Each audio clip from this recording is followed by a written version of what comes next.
Bonjour à toutes et tous. Je suis heureux de vous retrouver aujourd'hui pour ce nouveau numéro de Collectivité Recherche Foncier. Nous nous rendons aujourd'hui dans le centre-Bretagne à la rencontre d'une élue. Bonjour, je m'appelle Anne-Sophie Patru, je suis maire de Pleumeleuc en Ille-et-Vilaine, EPCI de 8 communes à dominante rurale.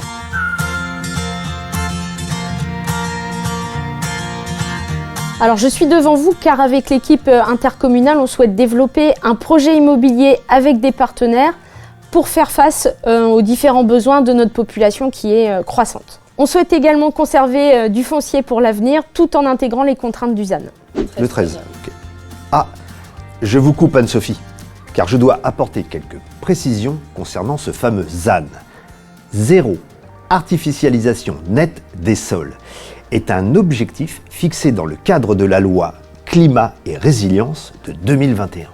Il consiste à ne plus artificialiser d'espaces ENAF, espaces naturels, agricoles et forestiers, à partir de 2050, avec une première réduction de l'artificialisation des sols à l'horizon 2030.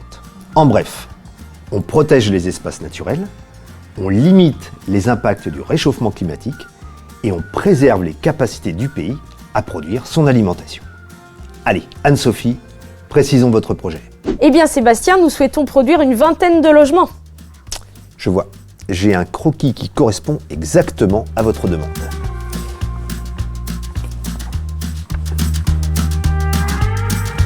Non, nous on imagine plutôt un collectif. Un collectif. Restez avec moi Anne-Sophie, je vous trouve ça tout de suite. Le voilà. Non, on souhaiterait plutôt un R+2, c'est-à-dire 3 niveaux, pour limiter l'emprise au sol sur le foncier. Vous êtes dur en affaires, Anne-Sophie. Mais je ne renonce pas. Ah, et si je vous présente ça? Exactement. Alors attendez, la touche finale, celle-ci. C'est parfait, je prends tout de suite. Anne-Sophie est réellement dans l'air du temps avec ce nouveau projet. Avec le ZAN, il faut penser densification, c'est-à-dire produire plus de logements au mètre carré. Pour résumer le projet d'Anne-Sophie, on cherche à produire 20 logements collectifs sur 3 niveaux. Et j'ajoute qu'il faut que le projet soit arboré afin de limiter les îlots de chaleur et l'effet albédo. Et c'est à vous de créer ces nouveaux modèles. Allez, on retrouve Anne-Sophie pour lui faire découvrir les 4 pépites que nous avons dénichées sur son territoire. On débute par cette première pépite qui se trouve en cœur de bourg. Il s'agit d'un terrain nu, ce qui facilite bien sûr l'implantation du bâtiment et des servitudes. Le point négatif que l'on peut y voir est que cette construction sera prise en compte dans la capacité à bâtir de la communauté de communes et grignote donc les opportunités d'avenir. De plus, tous les aménagements extérieurs sont à prévoir. L'opération globale est estimée à 2 500 000 €. Voici notre deuxième pépite. Nous sommes ici face à un bâtiment datant des années 60. Il est typique de cette période. Son coût n'est pas très élevé puisqu'il est de 500 000 €. En revanche, la réfection du bâtiment doit être faite de fond en comble. J'ajoute de plus que cette opération contribue à préserver les terres arables. Et ça va plaire à Anne-Sophie.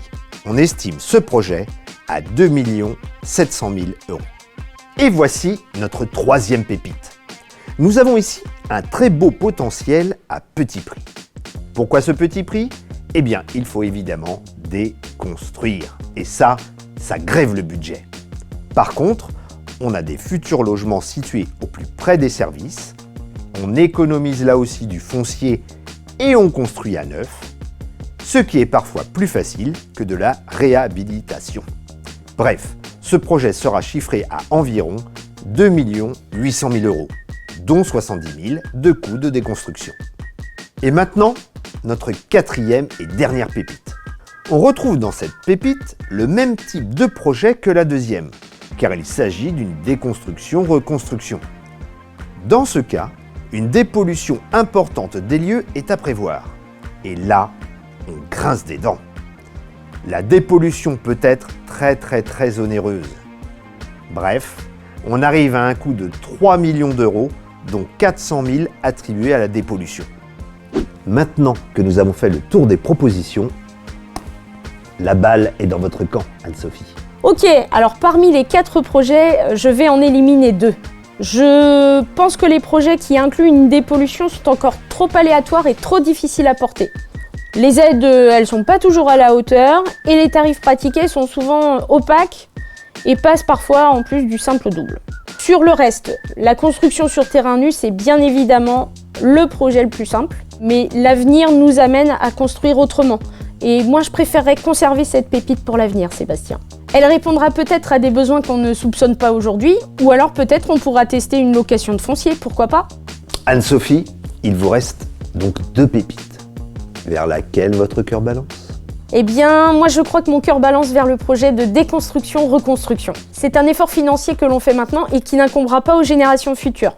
Je pense également à notre nouvelle filière de réemploi de matériaux qui va pouvoir nous accompagner dans le projet.